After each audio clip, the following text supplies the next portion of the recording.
Tweet Worship Community, berjumpa kembali dengan kami. Saudara, di tengah keadaan dunia saat ini, ketenangan yang sejati hanya kita temukan di dalam Tuhan Yesus Kristus. Di saat kita menyembah dan memuji Dia. Let's worship Him.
Kami bersyukur Tuhan karena kami punya Allah, tempat perlindungan kami, tempat kekuatan kami. Di saat kami mungkin menghadapi badai-badai kehidupan ini, kami tahu kemana kami harus berlari. Dialah Tuhan Yesus. Kami boleh senantiasa fokus kepada Tuhan dan mengandalkan Tuhan di dalam setiap keadaan, terutama di saat badai kehidupan datang melanda dalam kehidupan kami.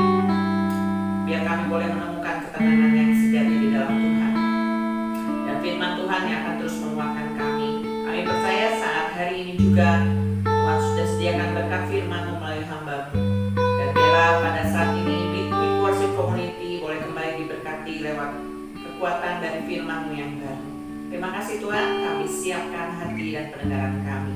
Di dalam nama Tuhan Yesus kami bersyukur dan berdoa. Haleluya. Amin. Amin. Midweek Worship Community dimanapun Anda berada, hari ini kita akan diberkati oleh berkat firman Tuhan yang akan menguatkan kita, memulihkan kehidupan kita, karena firman Tuhan itu berkuasa dan dia adalah kekuatan Allah. Dan firman Tuhan pada hari ini akan disampaikan oleh Pastor Dave. Enjoy his word. Shalom teman-teman MEW terkasih dimanapun teman-teman berada. Senang bisa kembali membagikan kebenaran firman Tuhan kepada teman-teman hari ini. Sebelum kita memulainya, mari kita menundukkan kepala dan berdoa. Mari kita undang Roh Kudus. Roh Kudus, kami mengundang Engkau saat ini untuk berkarya dan berbicara kepada kami. Tuhan, kami buka hati, kami buka telinga kami untuk apa yang Tuhan ingin sampaikan kepada kami hari ini. Mampukan kami Tuhan, kuatkan kami agar kami mengerti apa yang menjadi pesan-Mu bagi kami hari ini. Kami bersyukur, kami berterima kasih kepadamu karena ketika kami lemah, Tuhan adalah kekuatan kami dan di dalam kelemahan kami, kuasa-Mu bekerja sempurna.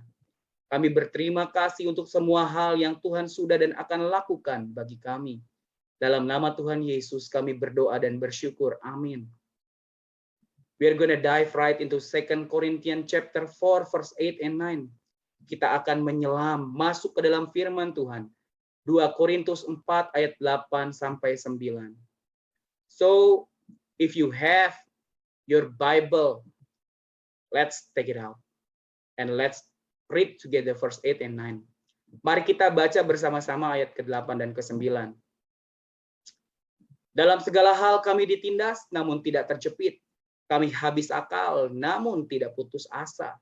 Kami dianiaya, namun tidak ditinggalkan sendirian. Kami dihempaskan, namun tidak binasa. Teman-teman lihat, kata namun, tidak, dalam bahasa Inggrisnya but not, muncul 4 kali di dalam ayat ini. Dan kemudian setiap kali di dalam Alkitab ketika satu kata muncul beberapa kali, it kind of challenge us to take a closer look. Hal tersebut menantang diri kita untuk melihat lebih dalam, lebih dekat lagi. Teman-teman, judul pesan Tuhan hari ini adalah but not, namun tidak. Rasul Paulus di dalam suratnya kepada jemaat di Korintus menyampaikan dengan jujur dan terbuka tentang apa yang dia alami dan rasakan di dalam pelayanan dan dalam perjalanan imannya bersama dengan Tuhan. Di dalam 2 ayat yang telah kita baca tadi, Rasul Paulus menyampaikan beberapa hal. Dia katakan bahwa dia ditindas, ditekan dengan begitu sangat di setiap sisi, di setiap area kehidupannya. Dan dirinya bukan hanya sekedar ditekan dengan sangat atau ditindas, tetapi juga terdesak di setiap sisi. Lalu katanya lagi bahwa dirinya habis akal. Dia bingung dalam bahasa sehari-hari kita. Di sana dia katakan juga bahwa dirinya dianiaya dan dihempaskan. And he goes on to talk about it in 2 Corinthians 11. Dan dia melanjutkan menyampaikan hal-hal tersebut di dalam kitab 2 Korintus 11 tentang apa yang dimaksudkan dan dikatakan olehnya pada 2 Korintus 4 ayat 8 dan 9. He was beaten with rod. Dia dipukuli dengan rotan. 3 times he was shipwrecked. 3 kali kapalnya karam. He was stoned, dia dilempari dengan batu. And of course, you know, as he was going. Dan tentu saja teman-teman tahu sebagaimana dia berjalan from town to town. He was persecuted. Dari satu ke kota lain, dirinya dianiaya. Everywhere he went, someone was trying to kill him. Kemanapun dia pergi, kemanapun dia datangi tempatnya, pasti akan selalu ada orang yang mencoba untuk membunuhnya. And he was hard pressed on every side. Dan dia ditekan, ditindas di setiap sisi aspek kehidupannya. You know, this was a church that he started, Church of Corinth, who did this. Saudara tahu pelakunya adalah jemaat di mana dia memulai pelayanannya di kota Korintus. Orang-orang yang menentangnya, orang-orang yang mencoba menendangnya keluar, mencoba mengusirnya adalah jemaat yang menempatkan diri mereka sebagai oposisi. Dan apakah Rasul Paulus habis akal atau bingung? Ya, mungkin dia bertanya kepada Tuhan, Tuhan, this is a church that you asked me to start. What is happening? What is going on? Tuhan, ini adalah gereja di mana Engkau ingin minta untuk aku layani. Apa yang terjadi? Kenapa kayak gini sih Tuhan? Teman-teman, mari kita terjemahkan hal ini ke dalam versi 2021. Are we hard pressed on every side, Pretty? Apakah kita ditekan dengan sangat, ditindas di setiap aspek kehidupan kita? Yang saya maksudkan di sini adalah ketika kita ada di dalam masa karantina yang panjang, yang lama. Seolah-olah kita dikepung dari 4 penjuru, 4 sisi. Bukankah hal itu cukup menindas tiap sisi kehidupan kita? Pada saat itu kita tidak bisa keluar. Kita tidak bisa pergi kemana-mana.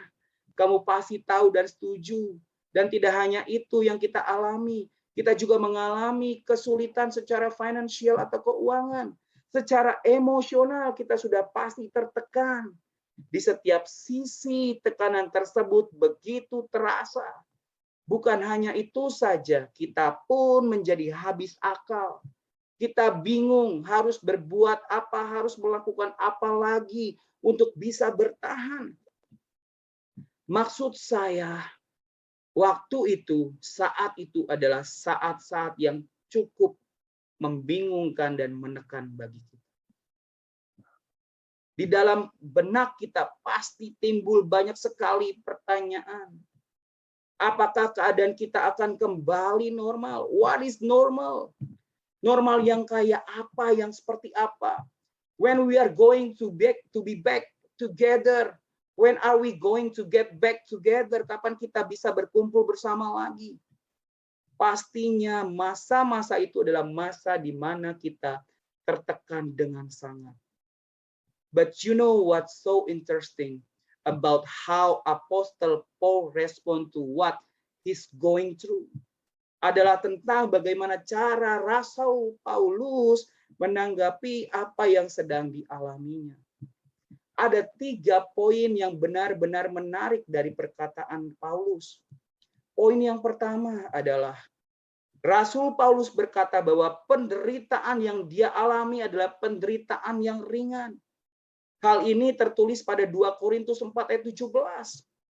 Ayat tersebut berkata seperti ini, sebab penderitaan ringan yang sekarang ini mengerjakan bagi kami kemuliaan kekal yang melebihi segala-galanya, jauh lebih besar daripada penderitaan kami.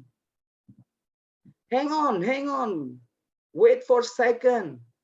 Maksud saya nggak tahu buku apa sih yang dibaca sama Rasul Paulus sehingga bisa membuat dirinya mengatakan seperti itu.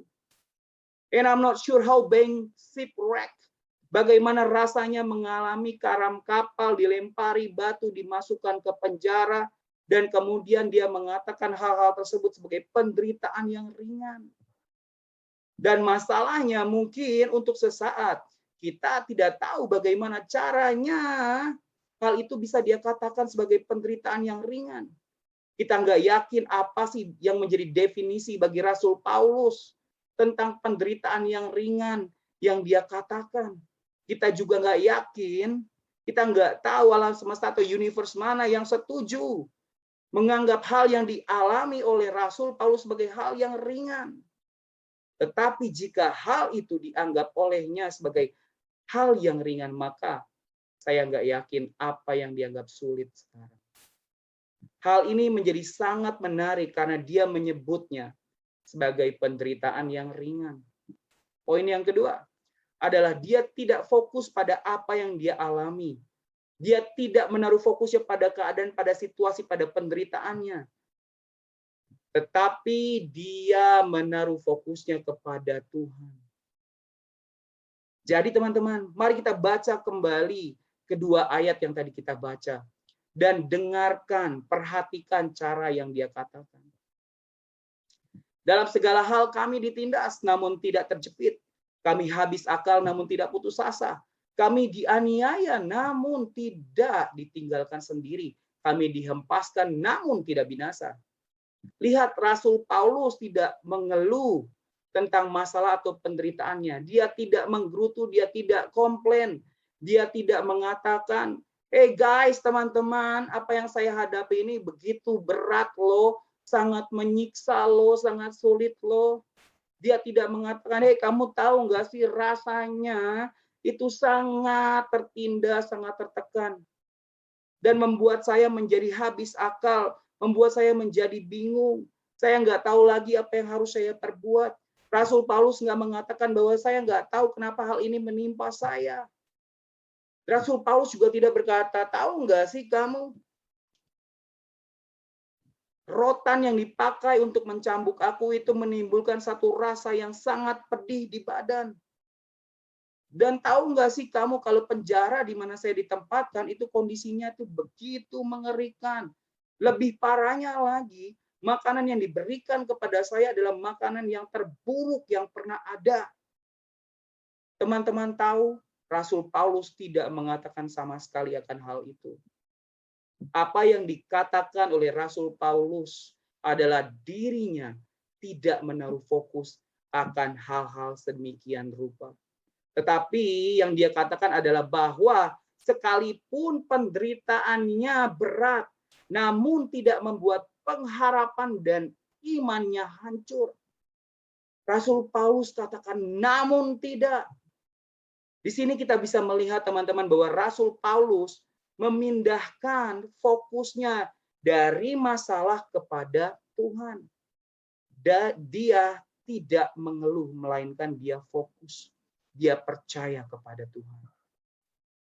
Hal ketiga, ada hal yang menarik ketika kita mendengar nada bicaranya ketika dia mengatakan, yes, I know I'm hard pressed on every side, but I'm not crushed. Ya, aku tahu aku ditekan, aku tahu aku ditindas pada segala sisi, tapi tidak membuat aku menjadi hancur. There's a strength, there's a boldness. Ada sebuah kekuatan dan ada sebuah keberanian penuh di sana. When we read how he is thinking about what he's going through. Jadi pertanyaannya untuk kita hari ini adalah bagaimana Rasul Paulus mampu berbicara tentang kesulitannya, berbicara tentang keadaannya, tentang penderitaannya dengan cara yang seperti itu. You know, pertanyaan yang saya tanyakan kepadamu itu berlaku juga sama kepada saya. Mari selami bersama ayat-ayat ini. There's so much that we can learn from Apostle Paul in this chapter. How he respond to his circumstances. Bagaimana cara dia merespon keadaannya. So there are 3 points. Ada 3 hal. Poin yang pertama yang membuat Rasul Paulus bisa merespon keadaannya yang sedemikian rupa adalah disebabkan karena apa yang dibawa oleh Rasul Paulus di dalam dirinya. Mari kita baca 2 Korintus 4 ayat 10. Firman Tuhan berkata, kami senantiasa membawa kematian Yesus di dalam tubuh kami, supaya kehidupan Yesus juga menjadi nyata di dalam tubuh kami. Teman-teman tahu bahwa banyak kali kita tidak bisa memilih keadaan yang kita alami. Tetapi apa yang bisa kita pilih adalah bagaimana cara kita menanggapi, merespon terhadap keadaan itu dan menang.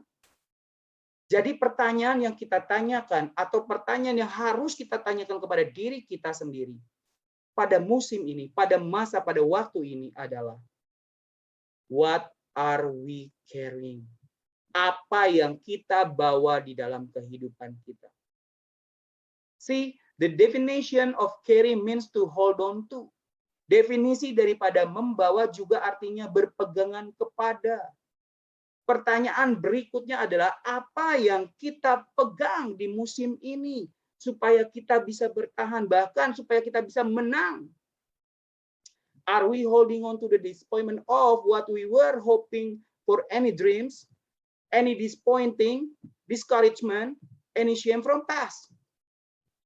Rasul Paulus tidak berpegang pada apa yang dia alami. Dia tidak berpegang pada fakta bahwa dia sangat tertekan di setiap sisi.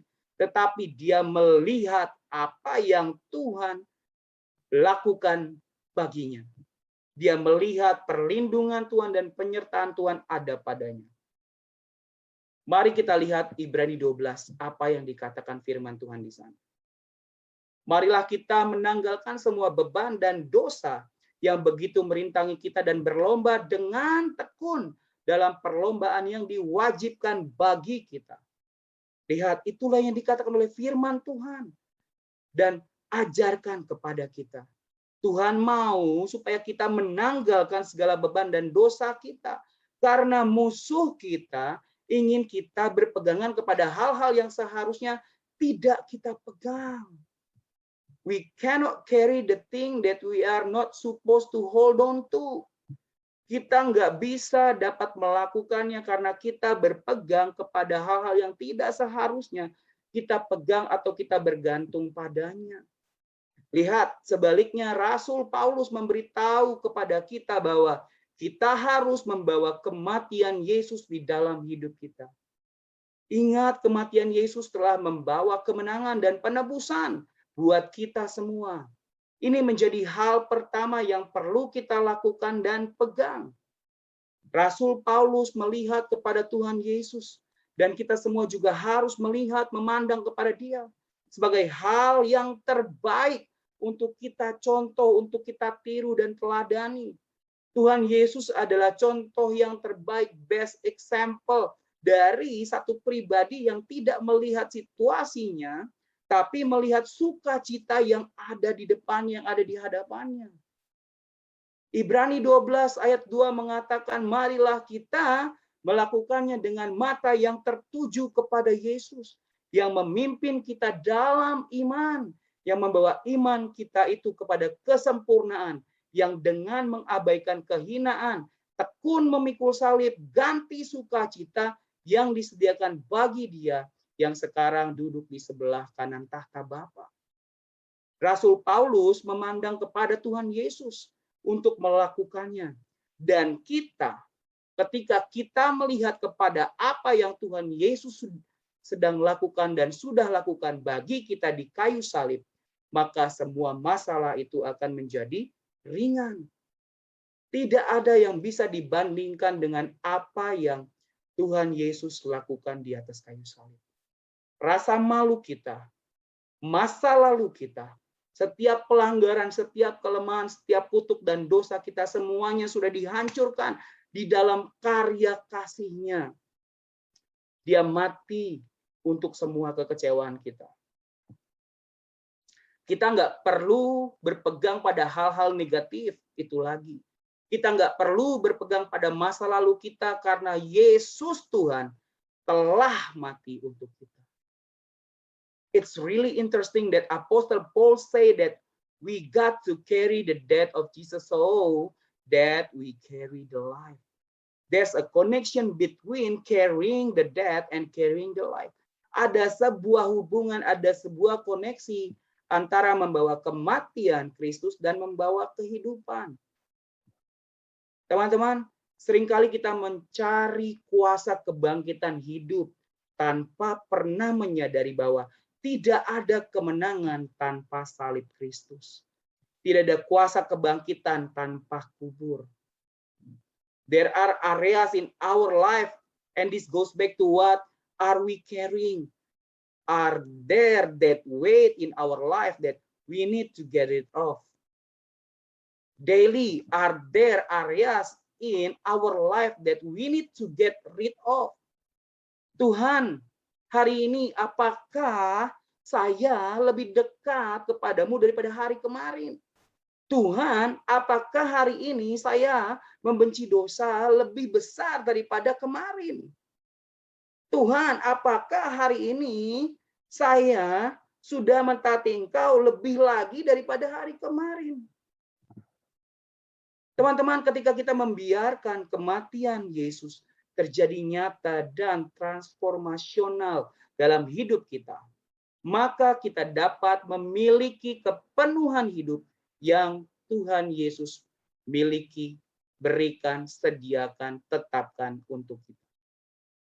Roma 8 ayat 11 berkata, dan jika roh yang telah membangkitkan Yesus dari antara orang mati diam di dalam kamu, maka ia yang telah membangkitkan Kristus Yesus dari antara orang mati akan menghidupkan juga tubuhmu yang fana itu oleh rohnya yang diam di dalam kamu. Amin. Wow. Lihat apa yang telah dikatakan Rasul Paulus adalah ketika kita membawa kehidupan Yesus, kita dipercepat, kita dipermudah, kita diperkuat, kita ditopang. Ada kehidupan di dalam kita karena roh yang sama yang membangkitkan Yesus dari kematian hidup di dalam kita. Jadi, apa yang kita bawa menguatkan kita. Kita diperkuat oleh apa yang kita bawa, teman-teman. Dengan kita berjalan bersama Yesus, maka ada suatu kuasa, ada satu kekuatan yang menopang, yang membantu menolong kita setiap hari, yang menguatkan kita setiap hari. Bahkan dalam musim yang sulit seperti ini, Roh Kudus membantu kita untuk bisa melihat situasi yang sedang kita hadapi, serta menguatkan kita, memberikan jalan keluar dan menjadikan kita orang yang lebih daripada pemenang.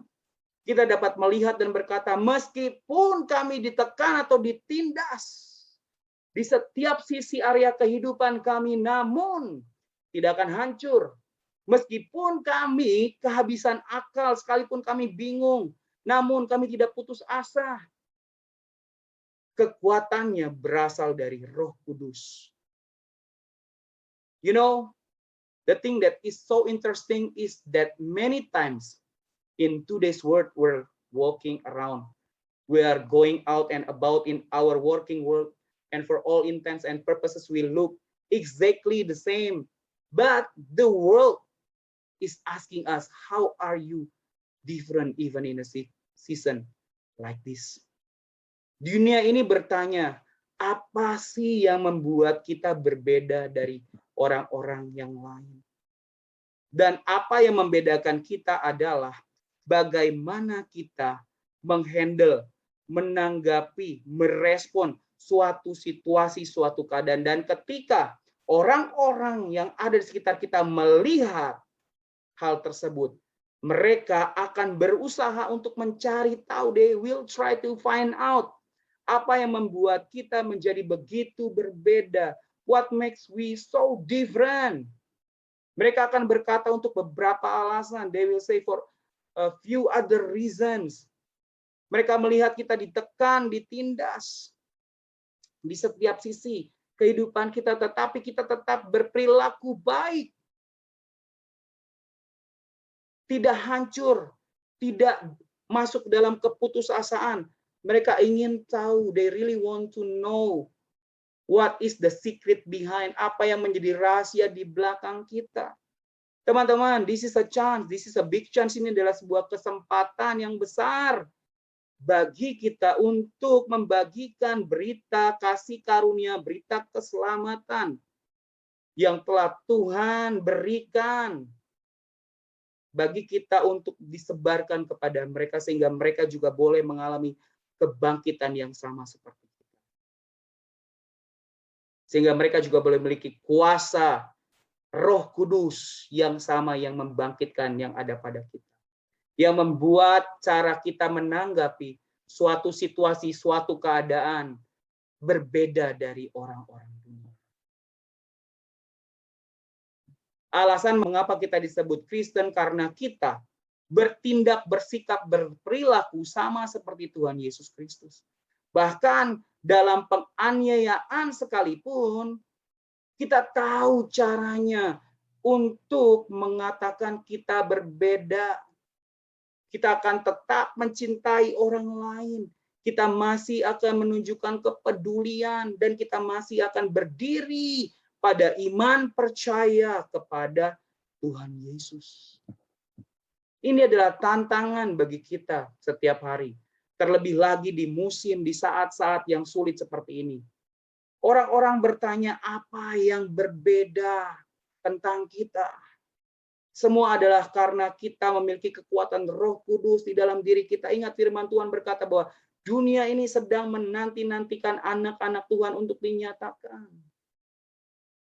Poin kedua, teman-teman. Mengapa Rasul Paulus bisa menanggapi keadaan yang berat seperti ini adalah karena apa yang dia fokuskan pada pandangannya. 2 Korintus 4 ayat 17 sampai 18 mengatakan, sebab penderitaan ringan yang sekarang ini mengerjakan bagi kami kemuliaan kekal yang melebihi segala-galanya, jauh lebih besar daripada penderitaan kami. Ayat 18, sebab kami tidak memperhatikan yang kelihatan, melainkan yang tak kelihatan. Karena yang kelihatan adalah sementara, it's just temporary. Sedangkan yang tak kelihatan adalah kekal. Rasul Paulus dibutakan selama 3 hari ketika dia berjalan menuju Damsik. Karena Tuhan sedang melatihnya untuk melihat pertanyaan, melihat hal, melihat sesuatu yang tidak terlihat. Dalam musim ini, teman-teman, apa yang kita lihat dan kita fokuskan. Karena apa yang kita lihat dan bagaimana cara kita melihat keadaan, kita mendikte dan menentukan respon kita terhadap keadaan itu. Poin yang ketiga adalah hal-hal pertama yang dilihat. Satu contoh, teman-teman, cerita di Perjanjian Lama, dan saya percaya bahwa teman-teman tahu tentang kisah ini. Tentang Elisa sang nabi dengan pelayannya. Di kitab 2 Raja-Raja 6. Lihat, Nabi Elisa ada di kota bernama Dotan. Musuh tahu kalau dia ada di sana. Dan mereka mencoba untuk menyergapnya di pagi hari. Tapi yang terjadi adalah ketika mereka menyergapnya, pelayannya melihat barisan tentara banyak mengelilingi seluruh kota secara harfiah. Ditekan secara keras di setiap sisi secara harfiah. Melihat hal itu, pelayannya, bujangnya menjadi panik, menjadi takut. Kemudian berkata, celaka tuanku, apa yang akan kita lakukan? Dan kemudian Elisa dengan tenang mengatakan, jangan takut, sebab mereka yang bersama kita lebih dari mereka yang bersama dengan orang-orang tersebut. Elisa berdoa dan berkata, Tuhan, aku berdoa, buatlah kiranya matanya melihat. Maka apa yang terjadi? Tuhan membuka mata bujang itu. Dan bujang itu melihat. Dia melihat gunung itu penuh dengan kuda dan kereta api di sekitar Elisa. Bujangnya Elisa menyadari bahwa ketika dia mulai melihat yang tak terlihat, Tuhan lebih hadir dalam situasinya daripada apa yang dia pikir, yang dia lihat sebenarnya. Ketika matanya terbuka, ia melihat kuda dan kereta kuda sudah ada di sana. I don't know who I'm speaking this to. God is more present in your situation than you think he is. Saya nggak tahu saya sedang berbicara kepada siapa, tapi saya mau mengatakan bahwa Tuhan kehadirannya lebih nyata daripada apa yang kau pikirkan tentang dirinya. Hal yang menarik adalah Elisa tidak berdoa supaya Tuhan melenyapkan tentara-tentara yang ada dalam sekejap masa, dan tentu saja Tuhan bisa. Tetapi jika itu yang dipinta oleh Elisa dan terjadi, maka bujangnya tidak akan belajar apa-apa. He will learn nothing. Dia nggak akan belajar apapun kecuali dia melihat perbedaannya. Ketika dia melihat perbedaan terjadi, maka dia belajar. Efesus 1 ayat 17 sampai 18 berbicara bahwa ketika mata pemahaman kita tercerahkan, maka kita akan tahu harapan apa yang kita miliki. Yaitu harapan yang tidak pernah mengecewakan, harapan Elpis, harapan yang ditaruh di dalam Yesus Kristus Tuhan. Dan itulah doa yang harus kita lakukan, teman-teman. Tuhan, buka mata kami dalam situasi apapun di mana kami berada. Buka mata kami untuk bisa melihat apa yang Engkau lakukan, untuk menunjukkan kepada kami bahwa Engkau lebih nyata, lebih hadir dalam situasi kami daripada yang kami pikirkan tentang-Mu. Teman-teman, mengapa kita harus mengarahkan mata kita pada yang tak terlihat? Yaitu untuk mengembangkan iman yang tangguh. Goliat besarnya 10 kaki, posisi tubuhnya lebih besar jauh daripada Daud. Tetapi apa yang terjadi? Daud tidak melihat pemandangan apa yang ada di depannya, tetapi dia melihat kepada kebesaran Tuhan kita. Daud berkata, Tuhan yang membebaskanku dari singa, dari beruang, dia juga yang akan membebaskanku dari tangan Filistin ini. Daud tidak melihat Goliat besar setinggi 10 kaki yang ada di depannya. Dan kemudian bilang, waduh, Goliat ini besar ya. Aku jadi nggak yakin loh, apa bisa aku mengalahkannya. Melainkan dia mengatakan, Tuhan yang membebaskanku sebelumnya dari singa, dari beruang. Tuhan juga yang akan membebaskanku dari Filistin ini. Daud melihat, memandang, fokus kepada kekuatan Tuhan dan percaya. Daud tidak menaruh pandangan dan rasa percaya pada masalah. Bagaimana dengan kita, teman-teman? Apakah yang pertama kita lihat adalah masalah atau kita melihat kepada Tuhan dan percaya? Kalau dulu Tuhan tolong, sekarang dia juga pasti tolong. Di atas tahta, Yesus masih Raja segala raja. Dia masih Tuhan segala Tuhan. Tuhan yang maha perkasa, God Almighty. Dia yang terhebat dalam segala sepanjang hal, sepanjang waktu di segala musim. Seperti Daud yang berperang dengan kekuatan Tuhan dan bukan kekuatan manusia. Seperti Paulus yang berfokus kepada Tuhan dan bukan pada penderitaannya. Kemudian menang. Hari ini, apakah kita juga sama melakukan seperti yang mereka lakukan? Atau justru sebaliknya? Kamu tahu masalahmu teman-teman hari ini. Apapun Goliatmu itu. Mungkin Goliatmu saat ini sedang menunjuk ke arah kamu. Mungkin pedang ketakutannya sedang terarah kepadamu. Mungkin tombak kekecewaan sedang terhunus ke arahmu, teman-teman. Ingat, Tuhan Yesus lebih besar dan hebat dari semuanya itu. Dengan iman tangguh seperti yang dimiliki oleh Daud, kita bisa mengalahkan semua hal negatif itu. Ketika mata kita tertuju pada yang tak terlihat, yang adalah Tuhan Yesus, maka hal itu membantu kita untuk memiliki perspektif surgawi, perspektif abadi, dan menang. Bahkan, jika belum ada perubahan yang terjadi yang kita lihat, sekalipun mungkin corona bertahan sepanjang waktu, meskipun kita kehilangan hidup kita, bahkan jika apa yang kita harapkan tidak terjadi, kita masih memiliki sebuah garansi, sebuah jaminan kebangkitan. Kita memiliki keabadian untuk dinantikan.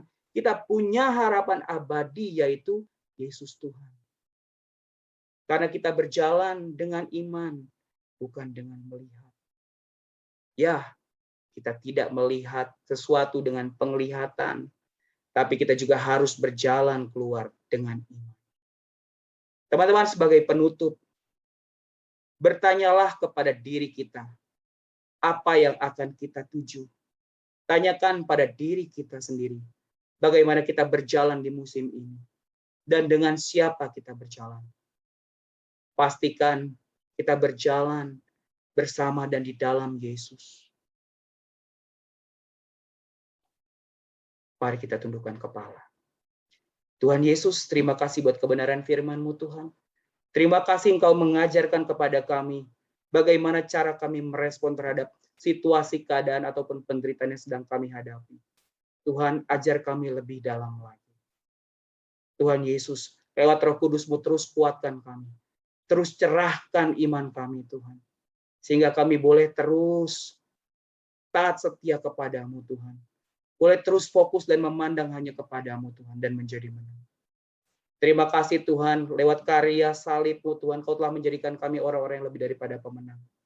Dan kami terima semua itu di dalam nama Tuhan Yesus. Mulai hari ini kami nggak mau lagi ditipu, diperdaya oleh situasi, keadaan, bahkan penderitaan kami. Kami mau mengatakan bahwa kami adalah orang-orang yang dikasihi Tuhan. Dan kami hanya mau berfokus padamu, Tuhan. Terima kasih Tuhan Yesus Kristus. Amin.